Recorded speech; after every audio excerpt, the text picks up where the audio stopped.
اس topic پر بات کرنے کے لیے کہا گیا ہے کہ حالات حاضرہ میں اسلام کا پیغام نوجوانوں کے مولانا کہہ رہے سوال میں بات کو کرنے کا میرا کوشش کریں گے کہ اپنی ساری بات کو پوائنٹ بائی بتائیں. اچھا یہ تقریر جو ہے نا یہ نظریاتی تقریر ہے, نظریاتی سمجھ جائے مطلب یہ میرا آئیڈیا ہے, آپ اس سے 100% اختلاف کر سکتے ہیں. یہ ضروری نہیں ہے کہ میں جو کہہ رہا ہوں آپ اس کو 100% مانیں گے ہی مسئلہ کا حل نہیں کر سکتے. آپ اختلاف کر سکتے ہیں, کچھ اس میں ایڈ کر سکتے ہیں, کچھ ریڈیوس کر سکتے ہیں, ساری چیزیں پاسبل ہیں. ہم اللہ تعالیٰ سے دعا کرتے ہیں کہ اللہ تعالیٰ ہمیں صحیح بات کہنے کی اور آپ کو صحیح بات سمجھنے کی توفیق عطا فرمائے. لیکن یہ عنوان جو رکھا ہے یہ جو بگڑتا ہوا ماحول ہے, ایسے ماحول میں شارٹ بنتا ہے کہ بگڑتے ہوئے ماحول میں ہم دیندار کیسے رہیں. ہم اسلام کے بارے میں ثابت قدم رہیں. نمبر 3, جو باہر کی دنیا ہم کو کنفیوز کرتی ہے یا ہم خود اپنی کامیابی یا اسمارٹ بننے کی وجہ سے کنفیوز ہوتے ہیں, اس کو کیسے حل کیا جائے. تو ایک ہی بات کریں گے, اور چونکہ یہ نظریاتی تقریر ہے لہٰذا آپ جتنا ہمارا ساتھ دیں گے, جتنا غور سے سنیں گے, اتنا زیادہ ہم اپنی بات آپ کو سمجھا پائیں گے. تو آپ یہ امید نہیں لگائیں کہ یہ وہ ایسی تقریر ہوگی کہ آپ چھوٹتے بھی رہیں اور سمجھتے بھی رہیں. یہ پاسبل نہیں ہے. آپ کو ہر حال میں ایک بات کو سمجھنا ہے اور میں آپ کو سمجھانے کے لیے بتایا انشاءاللہ. دیکھیں, سب سے پہلی چیز یہ ہے کہ اس حالات میں جس حالات سے گزر رہے ہیں دنیا کے سامنے رکھ رہے ہیں اور بھارت کو اسپیشلی رکھ رہے ہیں. یہ سوشل میڈیا کا دور ہے, ہر آدمی کے ہاتھ میں موبائل ہے. اسلام پر جو لوگوں کے اعتراضات اٹھتے ہیں وہ نوجوانوں کو بہت اندر سے شیک کرتے ہیں, ہلاتے ہیں. لہذا پہلی چیز حالات حاضرہ میں کہ ہم ان اعتراضات پر سنجیدگی سے سمجھنے کی کوشش کریں, اور یہ آپ کو بتا دیں کہ یہ ایک بہت بڑا ٹاپک نہیں ہے. اگر آپ کوشش کریں اور محنت کریں, واقعی میں وہ نوجوان جو اپنے ایمان کی حفاظت کرنا چاہتے ہیں, تو زیادہ سے زیادہ 10 سے 12 گھنٹے کے لیکچر آپ کو وہ سارے سوالات کے جوابات اتنا وقت دے سکتے ہیں. ایک مثال دیتا ہوں تاکہ میں بات اپنی سمجھا. سوشل میڈیا پہ آتا رہتا ہے, لوگ اعتراض کرتے رہتے ہیں کہ قرآن کریم میں لکھا ہوا ہے کہ کافر جہاں ملے ان کو کیا کر دو, قتل. آتا رہتا ہوگا آپ کے پاس. قرآن مجید نے یہ سورہ توبہ کی آیت ہے, صحیح لکھا ہوا ہے کہ جہاں بھی کافر ملے اس کو قتل کر دو. سوال یہ ہے کہ 750 سال تک اس دیش میں مسلمانوں نے سب کا قبضہ حکومت رہی. اگر یہ آیت کا وہی معنی سمجھتے جو آج تم سمجھ رہے ہو تو آج تم اعتراض کرنے والے موجود ہی نہیں رہے. 750 سال میں صاف کر دیتے. اگر اس آیت کا یہی مطلب تھا کہ جہاں کافر ملے مار دو, تو 750 سال جو آدمی دلی کے سطح پر بیٹھا رہا اس کے لیے یہ کام بہت آسان تھا. آج اعتراض کرنے والا کوئی موجود نہیں. پہلا جواب ہے. دوسرا, جب دو دیشوں میں لڑائی ہوتی ہے یا نہ لڑائی ہو کر کے آپ یہ سمجھ لیجیے کہ یہ کبھی کرفیو لگ جاتا ہے, تو پولیس کمشنر ایک آرڈر پاس کرتا ہے, شوٹ شوٹ ایٹ سائٹ. سنا یہ لفظ, ہو جاتا ہے جہاں جو ملے کرفیو کی مخالفت کرتے اس کو شروع کر دو. اب ایک باہر کا آدمی آیا اور اس نے کہا صاحب یہ تو دیش کا عجیب قانون ہے، جو آدمی جہاں ملے وہاں شروع کر دے. یہ آپ دیکھیں کہ یہ قانون وقتی طور پر اس علاقے کے لیے بنایا گیا ہے جہاں پر فساد ہو گیا ہے. یہ بھارت کا آئین یا بھارت کا سنویدھان نہیں ہے کہ جہاں جو ملے اس کو شروع کر دو. ایسے ہی یہ جو آیت ہے قرآن کریم کی، یہ جنگ کے ان لوگوں کے خلاف جنہوں نے معاہدہ توڑا اور جنگ کا لحاظ اس طرح سے کرنا تھا نہیں کیا، اس پر اللہ نے یہ حکم دے دیا کہ محمد صلی اللہ علیہ وسلم جن لوگوں نے آپ سے معاہدہ توڑا ہے وہ جہاں ملے وہاں ان کو قتل کر دو. اب یہ بات کلیئر ہوئی، لیکن آپ بھی پریشان ہیں کہ ہم آیت میں تو لکھا ہوا ہے کہ جہاں کافر ملے وہاں مار دو.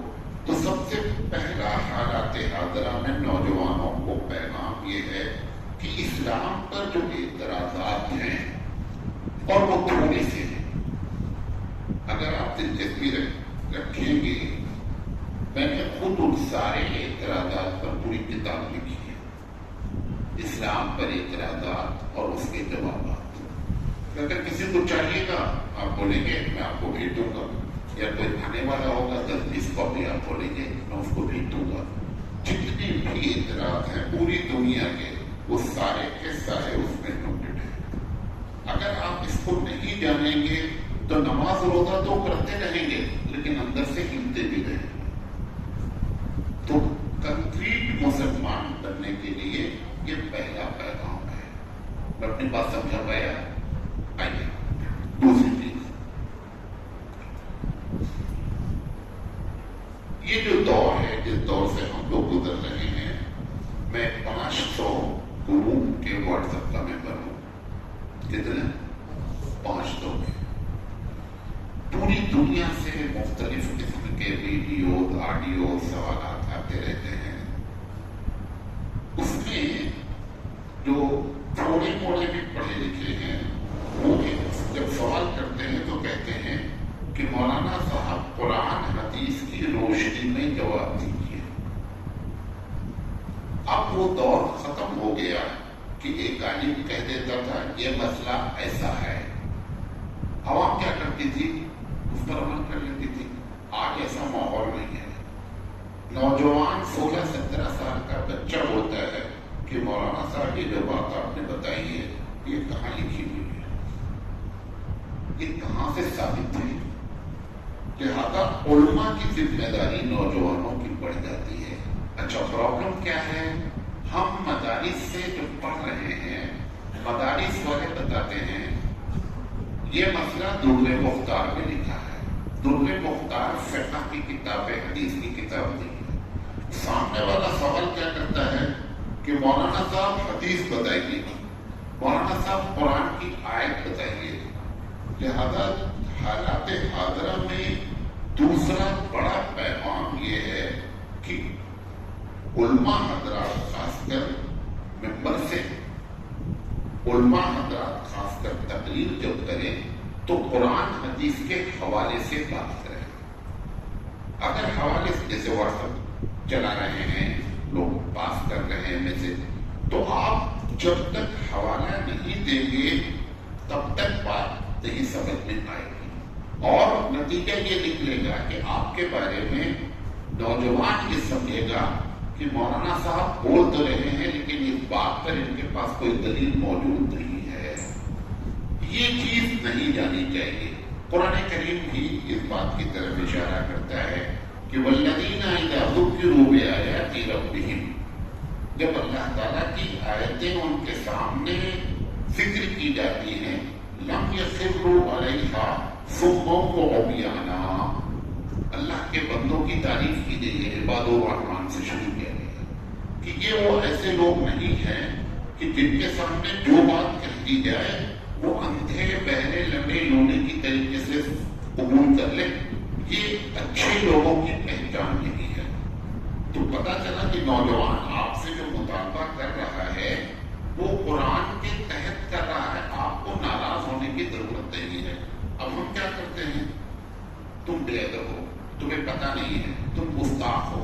اس سب کی وجہ کیا ہے کہ ہم کو جواب نہیں معلوم ہے. اگر ہم کو ایکچولی حقیقت میں اس کا جواب معلوم ہو تو ہم کھٹ سے کیا کر دیں گے؟ ہم حدیث پیش کر دیں گے، ہم صحابہ کا قول پیش کر دیں گے، ہم قرآن کی آیت پیش کر دیں گے، ہم کم سے کم تابعی کی کوئی بات نقل کر دیں گے. لیکن یہ سب باتیں نقل نہ کر کے صرف آپ ایسی کتابوں کا حوالہ دے رہے ہیں جو کتابیں خود حوالے کی محتاج ہیں. ابھی میں نے شروع میں حدیث پڑھی کہ 5 چیزوں کو 5 چیزوں سے پہلے غنیمت جانو.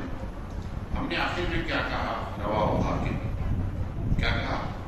رواہ حاکم. مستدرک حاکم کی روایت ہے، صحیح روایت ہے. یہ بات جب آپ بولیں گے تو آپ کے دل کو اطمینان ہوتا ہے. لہذا اندھے بہرے ہو کر کے آپ کسی کی بات پر نہ آ جائیں، بلکہ اپنے اندر ایک نوجوان خاص کر کی صفت پیدا کریں کہ حق جہاں بھی ملے گا اگر وہ مدلل ہوگا تو ہم کیا کر لیں گے؟ قبول کر لیں گے. یہ دوسرا پیغام ہے ہمارے نوجوانوں کے لیے. میں اس لیے اس کو پوائنٹ وائز بات کر رہا ہوں کہ آپ کہیں اٹھے بیٹھیں تو آپ بھی کیا کر سکیں؟ سمجھا سکیں بات. تیسری چیز ایک بہت بڑا مسئلہ ہے، معلوم نہیں آپ، ایک ٹاپک ہے پریفرنس آف دا دین. دین میں کون سا کام کس وقت کیا جائے، ترجیحات دین جسے کہتے ہیں. ڈاکٹر یوسف قرضاوی رحمۃ اللہ علیہ بہت بڑے عالم ہیں. انہوں نے پوری اس پر کتاب لکھی، ترجیحات دین، عربی میں لکھی. پاکستان کے کسی صاحب نے اس کا ترجمہ کیا. کتاب اتنی اچھی تھی کہ میں اپنے خرچے سے میں نے اس کتاب کو چھپوایا. میں پریکٹیکلی آدمی ہوں، میں صرف تقریر والا نہیں. کہ یہ کتاب مسلمانوں کو سمجھنا چاہیے، پڑھنا چاہیے اور جاننا چاہیے کہ کون سی چیز پریفرنس ہے، کس چیز کو ہم ایشو بنائیں، کس چیز کو ایشو نہیں بنائیں. ابھی مثال کے طور پر کرناٹک میں اڈپی اور مانگلور میں جو حجاب کا مسئلہ اٹھا، کیسے اٹھا حجاب کا مسئلہ؟ اگر اس مسئلے کو اسی سطح پر، کالج کی سطح پر حل کرتے تو سپریم کورٹ تک معاملہ نہیں جاتا. کرناٹک کا ہائی کورٹ ہمارے خلاف ججمنٹ نہیں دیتا. لیکن یہ بات نہ سمجھ پا کر کے کہ یہ بات ہم کو ایشو بنانے کے لائق ہے نیشنل لیول پر یا نہیں، ہم نے اس کو ایشو بنا دیا اور پورے بھارت کے مسلمانوں کو ایک پریشانی میں لا کر کے کیا کر دیا گیا؟ مبتلا کر دیا گیا. یہ کیوں؟ کیونکہ یہ بات نہیں معلوم ہو پائی کہ یہ ایشو بنانے کے لائق ہے یا نہیں. تو یہ جاننے، یہ پیغام میں دینا چاہتا ہوں کہ اپنی زندگی میں طے کریں کہ ایشو کیا ہے. ہم سے لوگ سوال کرتے ہیں مولانا صاحب رفع الیدین کرنا ہے کہ نہیں کرنا ہے؟ ایک صاحب کہہ رہے ہیں کہ نہیں کرنا ہے، ایک صاحب کہہ رہے ہیں کہ کرنا ہے. سوال یہ ہے کہ یہ قیامت میں تم سے سوال ہوگا کہ تم نے رفع الیدین کیا یا نہیں کیا. ایسی چیز کو ہمارے نوجوانوں کو ایسی چیز میں بزی کر دیا گیا ہے کہ جس کا نہ یہاں سوال نہ وہاں سوال. اور آپ کے نزدیک سب سے بڑا مسئلہ ہو گیا ہے کہ رفع الیدین کریں یا نہ کریں. ابوالکلام آزاد نے لکھا ہے کہ نماز تو ان کی بھی ہو جاتی ہے جن کے دونوں ہاتھ نہیں ہیں. نماز تو ان کی بھی ہو جاتی ہے جن کو دونوں ہاتھ نہیں ہیں. یہ آپ کو یقین نہیں ہوگا، یہ یہودی میں جو مستشرقین ہیں، ایک لفظ استعمال کر رہا ہوں، مستشرقین. مستشرقین کا مطلب اسلامک اسکالر ہیں اور یہودی اور نصارہ ہیں. یہ لوگ کیا کرتے ہیں کہ مسلمان نوجوانوں کو کیسے کدھر بزی کیا جائے، یہ وہاں سے ان کے تھنک ٹینک چند لوگ ہوتے ہیں، زیادہ سے زیادہ 5 سے 10 آدمی، وہ پوری دنیا کو چلاتے ہیں مذہب کے لحاظ سے کہ کس بات میں ایسا کر دیا جائے کہ مسلمان ان چیزوں میں بزی ہو گئے. لہٰذا اس بات کو سمجھنے کی کوشش کریں نوجوان کہ ہم جس مسئلے پر بحث کرنا چاہ رہے ہیں، جس مسئلے پر مولانا سے بار بار سوال کر رہے ہیں، واقعی میں یہ مسئلہ ضروری ہے یا غیر ضروری میں ہم بزی ہو گئے. ابھی انہیں سے پوچھ لیجیے جو رفع الیدین کے بارے میں آپ سے بات کر رہے ہیں کہ آپ کو یہ بات معلوم ہے کہ نماز میں فرائض کتنے ہیں؟ یہ نہیں معلوم. حالانکہ فرض نہیں جانو گے، فرض ادا نہیں کرو گے، نماز نہیں ہوگی. رفع الیدین کسی کے نزدیک فرض نہیں ہے، کسی کے نزدیک افضل ہے، کسی کے نزدیک افضل نہیں ہے. بس فرق اس کا افضل اور غیر افضل کا ہے. لیکن آپ بزی کس میں ہیں؟ آپ اس ایشو میں بزی ہیں.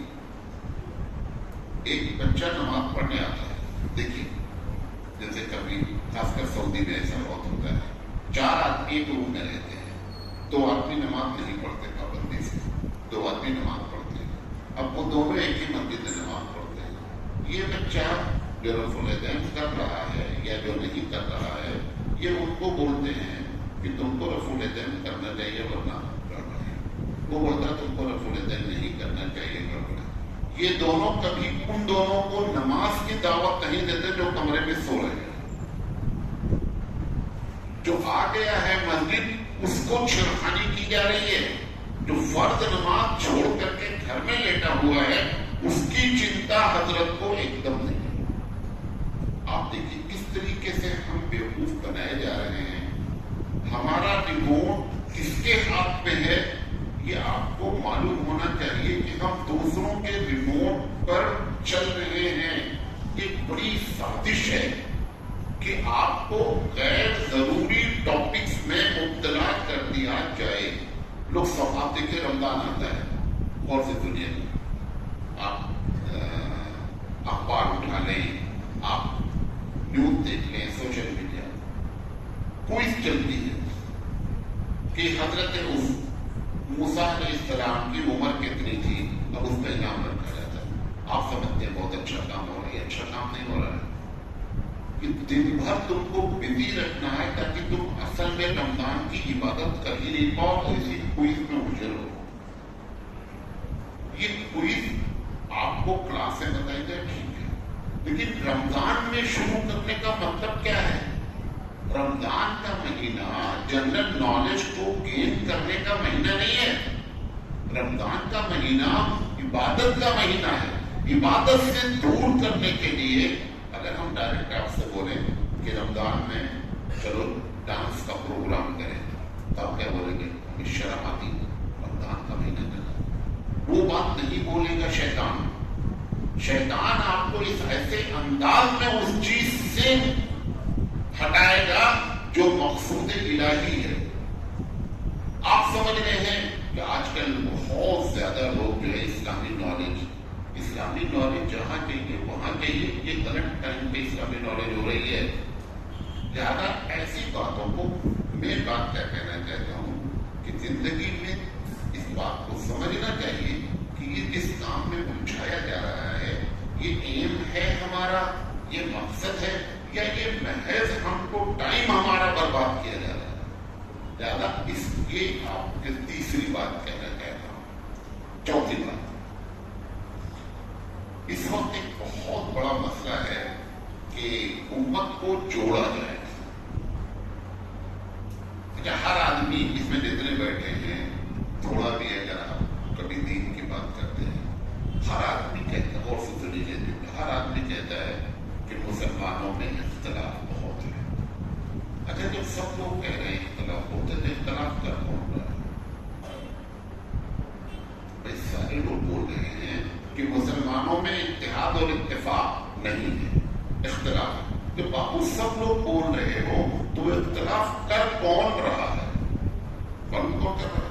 وہ جو بول رہا ہے وہی کر رہا ہے. جو بول رہا ہے وہی کر رہا ہے، کیونکہ سب لوگوں کا اتفاق جو بولتے ہیں. تاجر لوگ، مولانا صاحب، ایمانداری سے آج تک تجارت کی ہی نہیں جا سکتی. اگر سب لوگ بول رہے ایمانداری سے تجارت نہیں کی جا سکتی تو آپ سارے فارمولے اسی کے تحت بنا لو. پیٹرول وہاں سے بھراؤ گے جو بڑا بےمان ہے، سامان وہاں سے خریدیں گے جو کم تولتا ہے، کیونکہ آپ ہی تو کہہ رہے ہیں کہ بغیر بیمانی، اس کے باوجود تم کہتے ہو کہ صاحب پیٹرول وہاں پر ہے کہ اس کی ناپ اچھی ہے، تو ایماندار کی قدر ہو رہی، اس کے باوجود بولتے ہو کہ صاحب آج کل بغیر بیمانی کے کام نہیں چلتا، اور خود جا رہا ہے وہ پیٹرول پمپ پر جس کی ناپ صحیح ہے اور پیٹرول صحیح ہے۔ دیکھیں ہماری باتوں میں کس طریقے سے آپس میں اقتدار ہے۔ تو یہ جو وقت کی ضرورت اتحاد ہے، آپ یوٹیوب پہ چلے جائیے، آپ تقریر سے لے جائیے، سب لوگ بولیں گے وَاعْتَصِمُوا بِحَبْلِ اللَّهِ جَمِيعًا، اللہ کی رسی مضبوطی سے تھامو، متحد ہو جاؤ۔ مسلمانوں میں بہت اختلاف ہے، سوال یہ ہے کہ اتحاد کا کوئی طریقہ بتاؤ گے تب تو پبلک متحد ہوگی۔ آپ جائیے یوٹیوب پہ کہ کیسے اتحاد پیدا کیا جائے، وہ تقریر موجود نہیں ہے۔ اختلافات کے بہت سارے مضامین، آرٹیکل، تقاریر بے شمار موجود ہیں، لیکن یہ کوئی بتا نہیں رہا ہے کہ بھیا اتحاد کیسے ہوگا۔ اس وقت آپ نوجوان اگر واقعی میں اتحاد چاہتے ہیں، میں 4 جملے بول رہا ہوں، غور سے سنیے گا۔ اگر یہ نظریہ قائم کر دیا جائے کہ ہم صحیح ہیں، تم بھی صحیح ہو سکتے ہو، کیا بول رہا ہوں؟ میں صحیح ہوں، آپ بھی صحیح ہو سکتے ہیں، تو اتفاق ہونے کے کیا سکتے۔ دوسرا جملہ، میں صحیح ہوں، آپ غلط نہیں ہیں، یہ بولا جا سکتا ہے۔ میں صحیح ہوں، آپ غلطی کر رہے ہیں جو اجتہادی ہے، جان بوجھ کے نہیں کر رہے، اجتہادی غلطی آپ سے ہو رہی ہے۔ اگر ایسی باتیں آپ کریں گے تب عوام میں، امت مسلمہ میں اتحاد پیدا ہو سکتا ہے۔ بٹے کتنا ہے آپ سب جانتے ہیں، ہر چیز اس وقت بٹی ہوئی ہے، جماعت بٹی ہے، جمعیت بٹی ہے، دارالعلوم بٹا ہے، مظاہر العلوم بٹا ہے، کون ایسا ہے جو بٹا نہیں ہے؟ اچھا یہ بانٹنے والے کون ہیں؟ کوئی عوام نہیں ہے، سب پڑھے لکھے لوگ، سارے پڑھے لکھے لوگ۔ اگر یہ نظریہ قائم کر دیا جائے ہمارے نوجوانوں میں تو بہت حد تک ہم آپس میں متفق ہو کر رہ سکتے ہیں۔ لیکن اگر یہ نظریہ، ہم تبلیغ کیسے کرتے ہیں، ہم صحیح ہیں سب غلط ہیں، کبھی اتحاد ہو سکتا ہے؟ کبھی نہیں ہو سکتا، کبھی نہیں ہو سکتا۔ اور کم سے کم یہ بات جان لیں کہ جس بارے میں اختلاف کر رہے ہیں وہ واقعی میں اختلاف کے لائق ہے یا نہیں ہے۔ 4 امام ہیں، چاروں امام اہل سنت والجماعت میں داخل ہیں۔ یہ مسلک الگ چیز ہوتی ہے، فرقہ الگ چیز ہوتی ہے۔ نوٹ کر لیں، 2 الگ بول رہا ہوں۔ ایک مسلک ہوتا ہے، ایک فرقہ ہوتا ہے، دونوں میں فرق کیا ہوتا ہے بنیادی طور پہ؟ مسلک ہمیشہ فقہی اختلاف کی بنیاد پر ہوتا ہے، کوئی رفع الیدین کرتا ہے، کوئی نہیں کرتا ہے، کوئی آمین زور سے ہو، یہ سب فقہی اختلاف ہیں۔ یہ اس لائق ہی نہیں ہے کہ عوام ان کو پبلک میں ہم ذکر کریں، یہ اختلاف کا ٹاپک ہی نہیں ہے۔ اگر مسلک کے بجائے فرقہ ہو گیا ہے، فرقہ کسے کہتے ہیں؟ جیسے شیعہ ایک فرقہ ہے، اہل سنت والجماعت ایک فرقہ ہے۔ فرقے میں کیا ہوتا ہے؟ عقیدے کا اختلاف ہوتا ہے۔ آپ ایک چھوٹی سی مثال دے کر سمجھاتا ہوں۔ قرآن کریم جس پیپر کا اس میں کپڑے میں رکھتے اس کو کیا بولتے ہیں؟ جوتا۔ کیا بولتے ہیں؟ جوتا۔ یہ لفظ کس کا بنایا ہوا ہے اور کیوں بنایا ہوا ہے کبھی ہم نے اس پر غور نہیں کیا۔ غور سے سن لیں۔ شیعہ کا عقیدہ ہے کہ قرآن کریم جو اہل سنت والجماعت کے ہاتھ میں ہے یہ مکمل نہیں ہے، یہ مکمل نہیں ہے۔ یہ فارسی لفظ جز عربی سے اٹھایا، دان فارسی سے لگایا، یہ لفظ بنایا گیا ہے کہ تم جس قرآن کو پڑھتے ہو یہ قرآن کا ایک حصہ ہے، کمپلیٹ قرآن نہیں، لہذا اس خلاف کا نام انہوں نے جدام رکھ دیا۔ آپ کے فرشتوں کو بھی خبر نہیں کیسے کیوں ہو رہا۔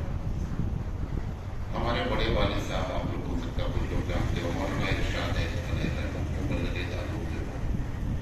کبھی بھی جزدان نہیں بولتے تھے. وہ کہتے تھے نہیں اس کو خلاف کہو یا مصدان کہو, جزدان نہیں بولو. کیوں؟ کیونکہ یہ عقیدے کے فرق کی بنیاد پر یہ لفظ آپ کو ڈال دیا گیا اور علماء سے لے کر عوام تک سب لوگ لفظ جزدان استعمال کر رہے ہیں. ہمارا ان کا عقیدے کا اختلاف ہے. جب تک عقیدے کا اختلاف نہیں ہوتا ہے تب تک اختلاف نہیں کرنا چاہیے. مسلک فکری اختلاف تو ہوتے رہتے ہیں. یہ ایک باشعور اور سوچنے والی امت کی علامت ہے. یہ کوئی بری چیز نہیں ہے.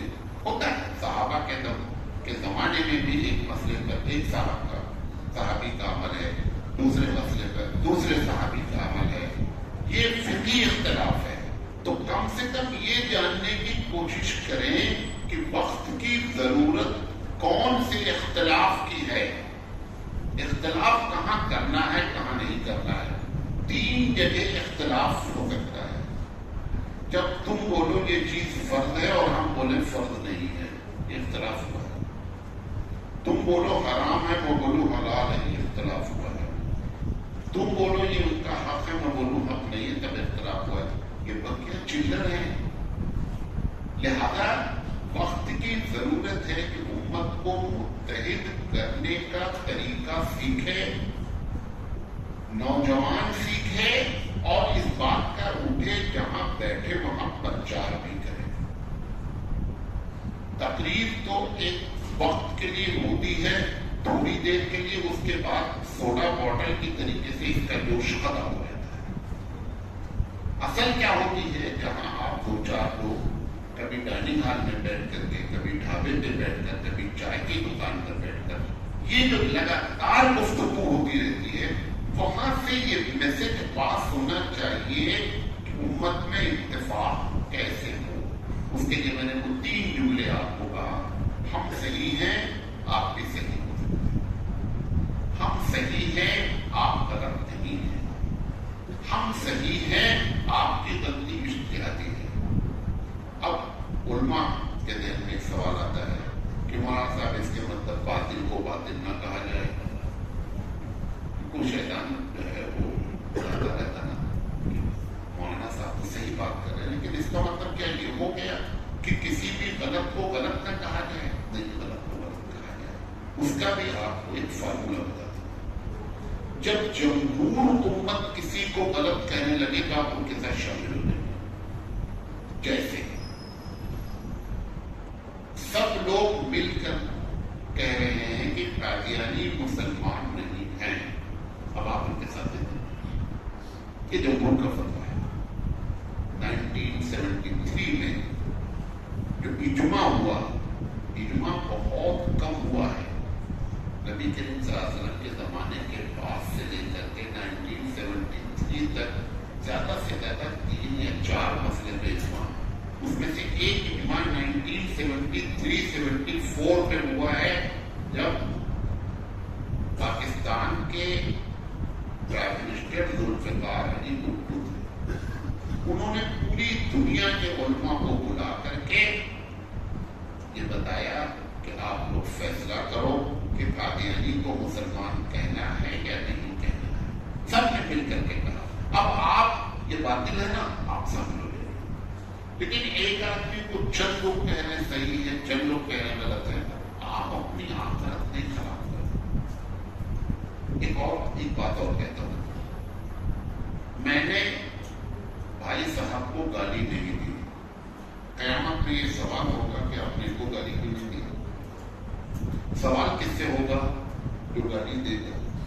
تو آپ ایسی بات ہی کیوں کریں کہ قیامت میں روک کر کے پوچھا جائے کہ بھیا رکو, اور یہ جو تم نے فلاں فلاں کو باطل کہا ہے اس کے بارے میں آج بتا کر کے جاؤ کہ کیوں کہا. اللہ سے ڈسکس کرنا ہے. بڑے دل گردے کی بات ہوگی نا کہ ایک طرف رب ہوگا اور دوسری طرف آپ ہوں گے اور آپ بحث کریں گے اللہ سے. ایسا کیسے؟ ہم لوگ ایئرپورٹ سے گزرتے ہیں, باہر سے جب آتے ہیں,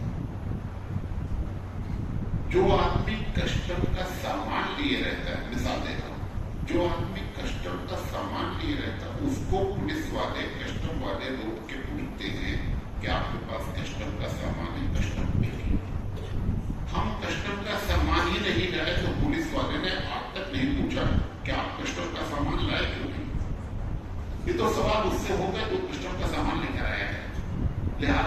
اگر آپ اپنی آخرت بچانا چاہتے ہیں تو کسی بھی ایسے آدمی کو اگر آپ غلط کہیں گے جس میں اختلاف ہے تو ایسی شکل میں نتیجہ نکلے گا کہ قیامت میں آپ کو جواب نہیں ہے. آپ جواب دے دیں وہاں، بڑی اچھی بات ہے. حضرت عائشہ صدیقہ رضی اللہ تعالیٰ عنہ فرماتی ہیں کہ قیامت میں روک کر کے فرشتہ کہے جاؤ تم سے کچھ سوال جواب ہے. آپ نے فرمایا جس کو روک لیا گیا وہ پھنس گیا. زیادہ کسٹم کا سامان لے کے جاؤ ہی نہیں قیامت میں کہ وہاں پر روک کر کے پوچھا جائے کہ چیک کراؤ تمہارا کسٹم کیا ہے. لہذا اختلافات کو ہوا دینے کے بجائے اختلاف کو کم کرنے کی فکر بات میری سمجھے.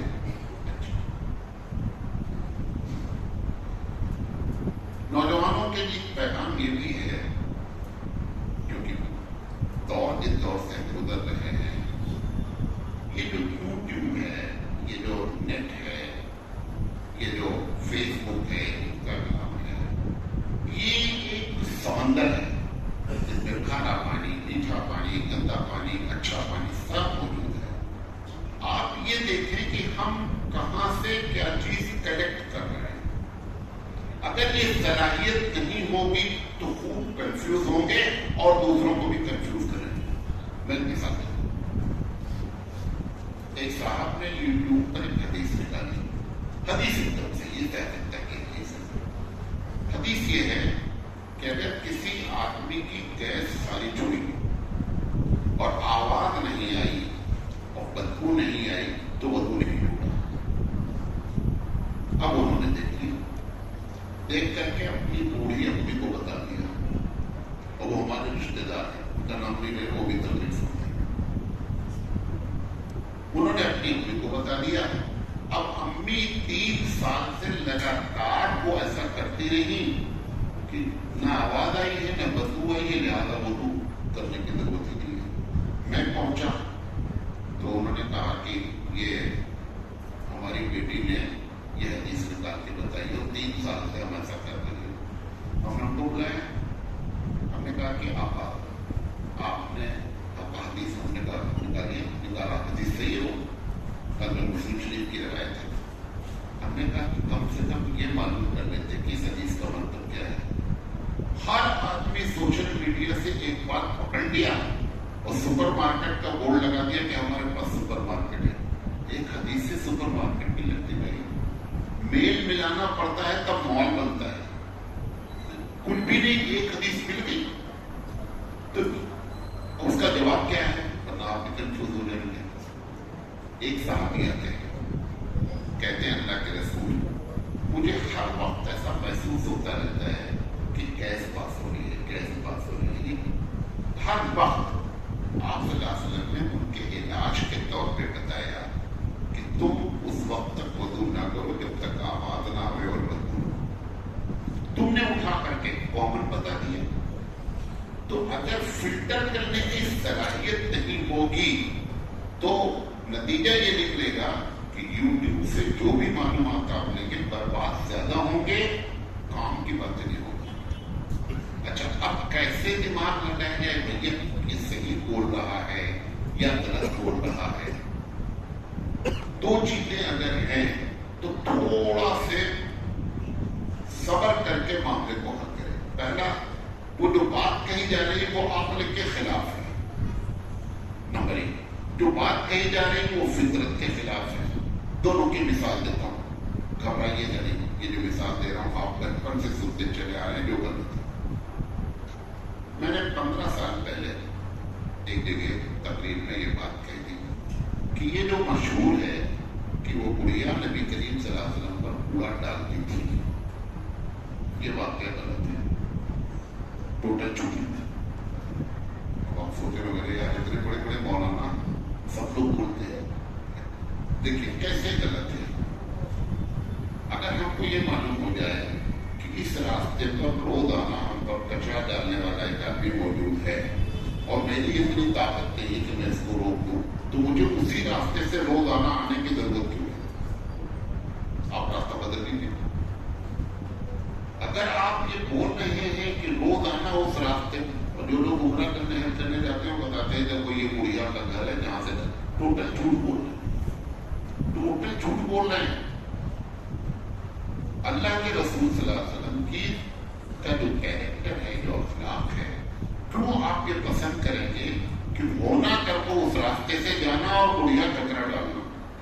یہ نبی کا اخلاق ہے؟ آپ نے جو بات کہی وہ نبی کے اخلاق کے بعد ہے، لیکن آپ بچپن سے سنا رہے ہیں ہم، تو میرا کہنا ہے کہ جب کوئی بات عقل کے خلاف ہو تو فوراً اس کو جو ہے نا پرچار یا اپنا نظریہ نہ بنائیں، بلکہ اس پر غور و فکر کریں۔ دوسری وجہ اسی واقعے میں، اچھا یہ مکے کا واقعہ ہے، کہاں کا واقعہ ہے؟ مکے میں نماز جماعت سے فرض نہیں ہے۔ اس بڑھیا کو کیسے معلوم ہو جاتا تھا کہ اب اللہ کے رسول آنے والے ہیں اور چلو کچرا ڈال دو؟ بھیا جب نماز فرض ہوتی جماعت سے تو آئیڈیا لگ جاتا ہے کہ نماز میں تو حرام میں آئیں گے، 10-15 منٹ ادھر ادھر ہوگا، نماز ہی نہیں فرض ہے مکے میں جماعت سے، تو بڑھیا کو کیسے معلوم ہو پایا کہ یہ اب گزرنے والے ہیں، چلو کچرا ڈالو؟ اپنی لحاظ سے بھی کسی لحاظ سے واقعہ سے، اور کہیں نقل نہیں ہے، سب نے واقعہ بیان کیا ہے کتابوں میں، بڑے بڑے علماء سیرت میں یہ واقعہ بیان کیا گیا ہے، لیکن ذرہ برابر عقل لڑائی جاتی تو نتیجہ کیا نکلتا کہ دودھ کا دودھ پانی کا پانی ہو جاتا۔ ایک اور واقعہ ہو سکتا ہے، شداد کی جنت سنی ہے؟ کتنے لوگ شداد کی جنت کے بارے میں جانتے ہیں؟ سب جانتے ہیں، بس کیوں؟ نانی دادی یہ سب کہانیاں سناتی ہیں۔ شداد نام کا کوئی آدمی گزرا ہی نہیں ہے، نہ شداد کی کوئی جنت ہے۔ اچھا جنت بنایا تھا تو وہ گئی کہاں یار وہ جنت؟ ہمیں کہیں نظر آنی چاہیے، عراق میں، ایران میں، بھارت میں، کہیں نہ کہیں تو وہ جنت نظر آنی چاہیے نا۔ کہاں بنایا تھا؟ پہاڑ میں بنایا تھا؟ کہاں بنایا تھا؟ لیکن ہماری نانی دادی ہم کو سنا رہی ہیں اور ہم بھی سمجھ رہے ہیں کہ شداد تو بڑی جنت ہے۔ مشہور کرتے ہیں کہ ملک الموت سے اللہ نے پوچھا کہ یہ بتاؤ ہمارے بندوں کی جان نکالتے ہو کبھی تم کو رحم آیا ہے؟ یا 2 مرتبہ رحم آیا؟ یہ بھی جھوٹا ہے، یہ صحیح نہیں بتا رہا ہوں میں، یہ بھی جھوٹی بات ہے، پتہ چلے آپ اس کو پکڑ لیں۔ کہا 2 مرتبہ ہم کو رحم آیا ہے۔ کہا کب کب؟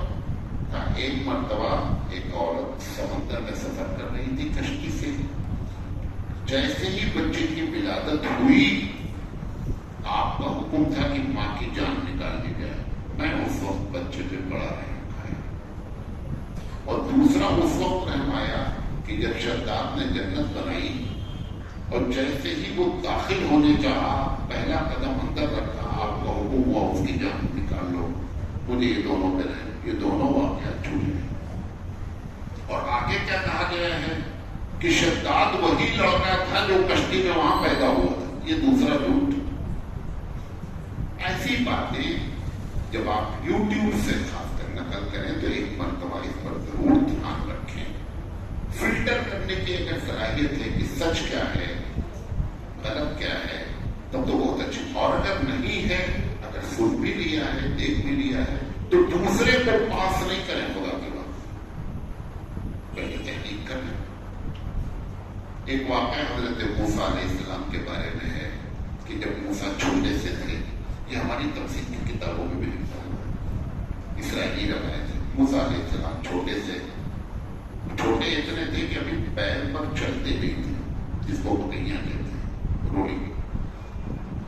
فرعون نے ٹیسٹ کرنا چاہا کہ یہ بنی اسرائیل کا لڑکا ہے یا کون ہے، تو اس نے پھول رکھ دیا اور آگ رکھ دیا کہ دیکھیں اگر یہ پھول کی طرف گیا تو بنی اسرائیل کا بچہ ہے، اور آگ کی طرف گیا تو اس کا مطلب یہ بنی اسرائیل کا بچہ ہے۔ اب موسیٰ علیہ السلام چلے تو چلے وہ پھول کی طرف، جبریل امین نے گھما کر کے کدھر کر دیا؟ آگ کی